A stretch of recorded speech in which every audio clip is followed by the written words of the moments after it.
మనం ఈరోజు కార్తీక దీపం రివ్యూ చూద్దాం. మీకు సీరియల్ బోర్ కొట్టకుండా, మీ టైం వేస్ట్ కాకుండా సీరియల్ మధ్యలో ఉన్న గ్యాప్స్ అన్నీ తీసేసి ఎడిట్ చేసి మీకు పెడుతున్నాం. కాబట్టి హాయిగా చూసేయండి. నీకు కాబోయే భార్యకే ఇవ్వాలి. జోష్నికి తినిపించు. సూరజ్ మనసులో ఉంది కూడా అదే. తినిపించు బ్రదర్, మేమేమనుకోలే. జ్యోత్స్నా తినిపించవయ్యా మరిది. జోష్న, ఇప్పుడు నువ్వు. Happy birthday Suraj. Thank you Jyotsna. Gift అన్నారు కదా, ఏది? జోస్నే సూరజ్ ఇచ్చే బర్త్డే గిఫ్ట్. ఓ అవునా, నువ్వు భలే సర్ప్రైజ్ ఇచ్చావురా. Happy birthday Suraj. Thank you అన్నయ్య. సూరజ్, దాసు మా చిన్నమావయ్య. ఓ నమస్కారం అండి. నమస్తే. కంగ్రాట్స్ బాబు. Thank you. Happy birthday. Thank you sir. ఏంట్రా? అరే happy birthday Suraj. Thank you sir. ఏంటమ్మా ఇది? నేను చూసింది నా కూతుర్నేనా? నాకు ఈ మధ్య అనుమానమే వచ్చిందిరా. అమ్మా, అంటే పెద్దోళ్ళు అంటారు కదా, 6 నెలలు సావాసం చేస్తే వాళ్లే వీళ్ళవుతారని. ఇక్కడ కూడా అదే జరిగింది. నీకా కార్తీక్ గాడు సూరజ్ గురించి ఏం చెప్పలేదా? మావయ్య నీకు సర్ప్రైజ్ ఉందిరా, అది నీ కళ్ళతో నువ్వే చూడాలి అన్నాడు. సర్ప్రైజ్ కాదమ్మా, పెద్ద షాకే ఇచ్చాడు. వాడంతే, అందరికీ అలా షాకులు ఇస్తూనే ఉంటాడు. సూరజ్ గురించి కాస్త చెప్పాడులే అమ్మా, కాకపోతే ఈ ట్విస్ట్ నేను ఊహించలేదు. నువ్వేంట్రా? నేను కూడా ఊహించలేదు. నాకు మాత్రం చాలా ఆనందంగా ఉందమ్మా, పట్టలేనంత సంతోషంగా ఉంది. నాకు అంతే సంతోషంగా ఉందిరా. నీ కూతుర్ని ఏ ఉద్దేశంతో నేను ఉయ్యాల మార్చానో ఆ ప్రయోజనం అది నేటితో పూర్తయింది. అది ఇంకా నువ్వు మర్చిపోలేదమ్మా? ఎలా మర్చిపోతాన్రా? సూరజ్తో జోత్స్న పెళ్లి అవగానే ఆస్తి మొత్తం జోత్స్నకి దక్కుతుందని వీలునామా రాయించారు. అన్యాయం కదమ్మా. ఏంటి అన్యాయం? ఈ ఆస్తి దక్కవలసింది జోస్నకు కాదమ్మా, దీపకి. వాళ్లే వద్దన్నారా? అబద్ధం. ఏంటి అబద్ధం? కావాలంటే పోయి ఆ కార్తీక్ గాడిని అడుగు. ఈ ఆస్తిలో నాకు ఒక్క రూపాయి కూడా అవసరం లేదని, సూరజ్ జోత్స్న మెళ్ళో తాళి కట్టిన మరుక్షణమే ఆస్తి మొత్తం జోత్స్నకే దక్కుతుందని కార్తీక్ గాడే లాయర్తో దగ్గరుండి మరీ వీలునామా రాయించాడు. అదే నిజమైతే మనం కార్తీక్ దీపాల కాళ్ళు మొక్కాలమ్మా. ఎందుకు? వాళ్ళకి దక్కవలసిన ఆస్తిని కూడా నా కూతురికి త్యాగం చేసినందుకు. అమ్మాయి కూడా రాత అనేది ఒకటి ఉంటుందిరా, అది నువ్వనుకోగానే అయిపోదు. పాపం తినే రాత ఆ దీపకి లేదు. పైగా ఇప్పుడు దీప, జోత్స్న, సూరజ్, కార్తీక్ అందరూ ఒకటైపోయారు. ఇదిగో, నువ్వు వెళ్ళి లేనిపోని గొడవలు పెట్టకురా. అది కాదమ్మా, ఒరేయ్, అది నేను. నువ్వు మాట్లాడుకో. నిన్ను కార్తీక్ గాడు ఎందుకు పిలిపించాడో తెలుసా? నీ కూతురికి జరగబోయే మంచిని నీ కళ్ళకి చూపించాలని. వచ్చావు కదా, చూసావు కదా, ఒక కేకు ముక్క తినేసి సైలెంట్ గా వెళ్ళిపోరా నాయనా. అంతేగాని వాళ్ళు నీ కూతురికేదో మంచి చేశారని నువ్వు వెళ్ళి శివనారాయణ గారి దగ్గర జోస్న నీ మనవరాలు కాదన్న నిజం చెప్పొద్దు. చెప్పకపోతే మాత్రం ఆ నిజం ఎప్పటికైనా తెలియవలసిందే కదా. మనం చెప్తేనే తెలుస్తుందిరా. కార్తీక్, దీప చెప్పరు. పాపం కదమ్మా. ఏంట్రా పాపం? శివనారాయణ గారు ఏమన్నారో విన్నావు కదా. దీప, జోస్న నా మనవరాళ్లే, కార్తీక్, సూరజ్ నా మనవాళ్లే అన్నారు. అంతకంటే మనకు కావాల్సిందేముందిరా? దీపకి అమ్మా నాన్న ఇప్పటి వరకు లేరు, ఇక మీదట అవసరం లేదు. ఎలాగూ సుమిత్రమ్మ, చిన్నయ్య గారు అని వాళ్ళిద్దరిని పిలుస్తోంది కదా, దానికి ఆ పిలుపు చాలే. అది కాదమ్మా. ఎవరికి ఎంత రాసి పెట్టుందో అంతే జరుగుతుందిరా. దేవుడికి మాత్రం తెలీదా ఎవరికి ఏమివ్వాలో? మనకి జరిగిన మేలేంటంటే జోస్న కార్తీక్ గారిని మనసులో నుంచి తీసేసి ఆ సూరజ్ గారిని ప్రేమించింది. దానికి మనం ఆనందపడాలి. అంతకు మించి మనం ఆలోచించవలసిన అవసరమే లేదు. అలాగేనమ్మా, కానీ చేసిన పాపం నీడలాంటిది, వదిలిపెట్టదమ్మా. చీకట్లో నీడ కనపడదురా. చీకట్లో చేసిన పాపాలు కూడా అలాంటివే, ఎప్పటికీ బయటికి రావు. వన్స్ అగైన్ కంగ్రాట్స్ చిన్నమరదలా. థ్యాంక్ యూ బావా. ఓర్చుకున్నవాడే ఎంతో నేర్చుకుంటాడని ఎక్కడో చదివాను. ఈ రోజు ఆ మాటని నువ్వు నిజం చేసావు. నిన్ను చూస్తుంటే మాకే ఆశ్చర్యంగా ఉంది. నువ్వెవరి కోసం మారేవనుకున్నాను. ఇలాగే మొండిగా ఉండిపోతావనుకున్నాను. కానీ కాలం నీలో చాలా పెద్ద మార్పే తీసుకొచ్చింది. నాలో మార్పు కాలం కాదు దీపా, మీరు తీసుకొచ్చారు. సూరజ్ నన్ను రిజెక్ట్ చేసిన దగ్గర నుంచి ఈ రోజు వరకు నేనెంత మారానో నాకే అర్థమవుతుంది. ఒక టైంలో నిజంగానే పెళ్లి చేసుకోకుండా లైఫ్ లాంగ్ ఇలాగే ఉండిపోదామనుకున్నాను. కానీ మీరిద్దరూ నన్ను సూరజ్ని కలిపారు. అందుకు నేను మీకు థ్యాంక్స్ చెప్పాలి. అంతా నువ్వే చేసుకున్నావు జ్యోత్స్న. లేదు బావా, మీరిద్దరూ లేకపోతే ఈ కథ మొదట్లోనే ఆగిపోయేది. దీనికో సరైన ముగింపు దొరికింది అంటే కారణం మీరే. ఇదే ముగింపు కాదు జ్యోత్స్న, నీ పెళ్లితో సరికొత్త ఆరంభం. ఇన్నాళ్ళు మనమంతా చాలా ఇబ్బందులు పడ్డాం.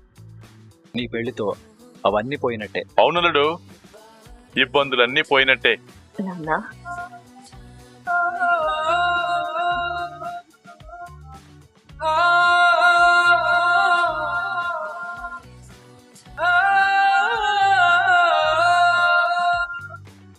చివరిసారిగా మనం కలిసినప్పుడు నిన్ను చూస్తేనే అసహ్యం వేస్తుంది నాన్న అన్నావు. ఇప్పుడు అసహ్యం పోయిందా అమ్మా? పోయింది నాన్నా. అప్పుడు మరీ కళ్ళు మూసుకుపోయి ఉన్నాను, స్వార్థంతో ఉన్నాను. జీవితానికి ఏది విలువైందో గుర్తించలేని స్థితిలో ఉన్నాను. ఇప్పుడు నేను వేరు నాన్నా. కనపడుతూనే ఉందమ్మా. నడవడిక, మాట తీరు అంతా మారిపోయింది. ఇదేనమ్మా నేను కోరుకుంది. ఇలాగే నేను నిన్ను చూడాలనుకున్నాను. డబ్బుంటే చాలు, మనుషులు మానవత్వాలు అవసరం లేదు అనుకునే నా కూతురు మనుషుల కోసం, బంధాల కోసం అన్నీ వదులుకోవడానికి సిద్ధపడింది. వాటిని సాధించుకునే ప్రయత్నంలో తనని తానే వదులుకుంది. కొత్తగా తయారైంది, మనసున్న మనిషిలా తయారైంది. మీ అమ్మ చనిపోయినా నేను బ్రతికుండడానికి ఒక అర్థం దొరికిందమ్మా. నా జీవితంలో ఇలాంటి రోజు చూస్తానని నేను అనుకోలేదమ్మా. చూసావు కదా నాన్నా, నాకు ఈ ఆనందం చాలమ్మా. సరిపోదు నాన్నా. నువ్వే నా తండ్రివని అందరికీ చెప్పే రోజు అతి తొందరలోనే వస్తుంది. తొందరలోనే వస్తుందా? అవును నాన్న. దీపే సుమిత్ర దశరథుల కూతురు, నేను కళ్యాణి దాసుల కూతుర్ని. ఖచ్చితంగా ఈ నిజాలన్నీ నేనే తొందరలోనే బయట పెడతాను నాన్న. అమ్మా, మనల్ని ఎవరైనా చూసినా మన మాటలు విన్నా బాగోదమ్మా. వినని నాన్న, ఎప్పుడో తెలియాల్సిన నిజాలు ఇప్పుడే అందరికీ తెలుస్తాయి. నేను చూస్తున్నది నా కూతుర్నేనమ్మా. నువ్వైతే మాత్రం దీప పుట్టుక గురించి బావకి గాని మా డాడీకి గాని దీపకి గాని ఎవ్వరికి చెప్పడానికి వీల్లేదు. ఇలా మాట్లాడుతుంది నువ్వేనా? నమ్మలేకపోతున్నావు కదా నాన్న. కోపంతో నా జీవితాన్ని నేనే పాడు చేసుకోబోయాను. అప్పుడు వీళ్ళే నాకు సాయంగా నిలబడి నా చేతులతో నా తప్పుల్ని సరిదిద్దేలా చేశారు. నన్ను నాకే ఇష్టమైన మనిషిలాగా చేశారు. అల్లుడు, మాట నిలబెట్టుకున్నావు అల్లుడు. నా కూతుర్ని నేను ఎలా చూడాలనుకున్నానో అలా తీర్చిదిద్దావు. అమ్మా, మీ రుణం నేను ఈ జన్మలో తీర్చుకోలేను. ఈ జన్మ రుణాలు ఈ జన్మలోనే తీరిపోవాలి బాబాయ్. మీరే లేకపోతే నేనెవరినో నాకే తెలిసేదే కాదు. కుబేర్ కూతురిగానే మిగిలిపోయేదాన్ని. రుణం తీర్చుకున్నావమ్మా. నేను నీకు తల్లిదండ్రులనిచ్చాను, నువ్వు నాకు నా కూతురునిచ్చావమ్మా. ఇక మన రుణాలు తీరిపోయినట్టే. అప్పుడే రుణాలు తీర్చుకుంటే ఎలా? ఇంకా చాలా ఉంది. ముహూర్తాలు పెట్టాలి, పెళ్లి చేయాలి, అప్పగింతలు అవ్వాలి. ఆ తర్వాత కదా రుణాలు తీరేది. అప్పటికీ ఈ రుణాలు తీరవు బావా. మీకు నేను జీవితాంతం రుణపడి ఉంటాను. నా కూతురే కాదలుడు, నేను కూడా మీకు రుణపడి ఉంటాను. అమ్మా జ్యోత్స్న, దీపక్ అన్యాయం జరిగిందనే బాధ నాకిప్పటికీ ఉందమ్మా. నేను నిన్ను ఒక్కటే కోరుకుంటున్నాను, ఏ విషయంలోనూ ఏ రకంగానూ దీపకి ఎటువంటి అన్యాయం జరగకూడదమ్మా. అలాగే నాన్న. నీ పెళ్లితో చాలా జీవితాలు మారిపోవాలమ్మా. మారిపోతాయి బాబాయ్. జోష్న పెళ్లి అందరి జీవితాలని మార్చేస్తుంది. అందరి జీవితాల్లో మరింత సంతోషాన్ని తీసుకొస్తుంది. అంతేనా జోష్న? అంతే దీపా, నీ మాటే నా మాట. సూరజ్, నువ్వంటే నాకిష్టం. నా మనసు ఇది అని ఇంతకంటే నేను బాగా చెప్పలేను. అర్థమైందో లేదో నువ్వే చెప్పాలి. ఏంటి బర్త్డే బాయ్ ఒంటరిగా కూర్చొని అంత దీర్ఘంగా ఆలోచిస్తున్నారు? ఏదైనా ఊహించింది జరిగినప్పుడు నేను ఇలాగే మౌనంగా ఉంటాను. దీంట్లో ఊహించిందేముంది? నువ్వు కోరుకునేదే జరిగింది కదా. నేను కోరుకున్నది అంటే నన్ను ప్రేమించడం, పెళ్లి చేసుకోవాలనుకోవడం నువ్వు కోరుకున్నదే కదా. అంటే నువ్వు కోరుకోలేదా? అంటే ఇది ఎలా మొదలైందో చెప్తున్నాను. ఇప్పుడు నువ్వెందుకు వచ్చావు? నీకు థ్యాంక్స్ చెప్పడానికి. హెల్ప్ చేసిన వాళ్ళకే థ్యాంక్స్ చెప్తారు. ఇప్పుడు నీకు నేనేం హెల్ప్ చేశాను? నన్ను అర్థం చేసుకుని పెళ్లికి ఓకే చెప్పావు కదా. అది నిజమే. మరి ఏది అబద్ధం? అది నువ్వే చెప్పాలి. ఏం చెప్పాలి? నీ ప్రేమ నిజమేనా?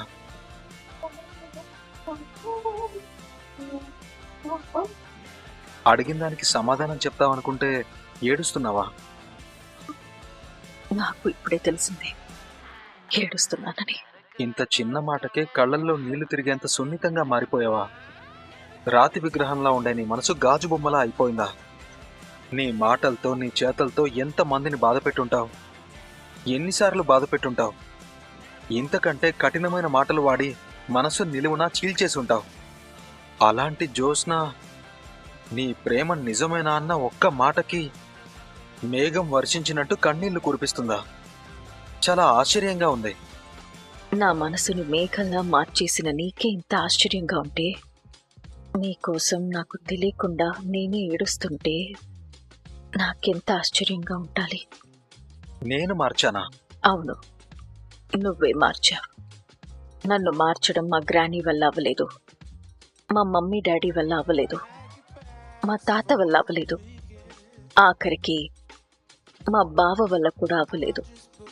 కానీ నీ వల్ల అయ్యింది సూరజ్. ఎలా? నిన్ను మారమని నేనేం అడగలేదే. ఒక విత్తనాన్ని భూమిలో నాటి రోజు నీళ్లు పోస్తుంటే నువ్వు ఆ విత్తనాన్ని మొలవమని ప్రత్యేకంగా అడగాల్సిన అవసరం లేదు. అది నువ్వు వద్దన్నా మొలుస్తుంది. ప్రేమ కూడా అంతే. నువ్వు నన్ను ప్రేమించు అని అడిగినప్పుడు నేను నిన్ను ప్రేమించలేదు. మారతావో మారవో అని నన్ను వదిలేసావు చూడు, అప్పుడు నేను నిన్ను ఇష్టపడ్డం మొదలుపెట్టాను. నాకేం కావాలో నాకే ఒక స్పష్టమైన అవగాహన వచ్చింది. ఇంకా తర్వాత నిన్ను వదులుకోకూడదనుకున్నాను. అప్పటి వరకు శివనారాయణ గారి మనవరాలిగా ఉన్న నేను అచ్చమైన ఆడపిల్లగా మారాను. నా మనసు ఇది అని నీకెలా చెప్పాలో నాకు అర్థం కాలేదు. కానీ చివరికి అర్థం చేసుకున్నావు. సారీ, నీకు అర్థమయ్యేలా చెప్పగలిగాను. ఆ తర్వాత నేను ఎంతగా మారిపోయానంటే నువ్వు చూడకపోతే బాధేసేది. నీతో ఎవరైనా చనువుగా ఉంటే కోపం వచ్చేది.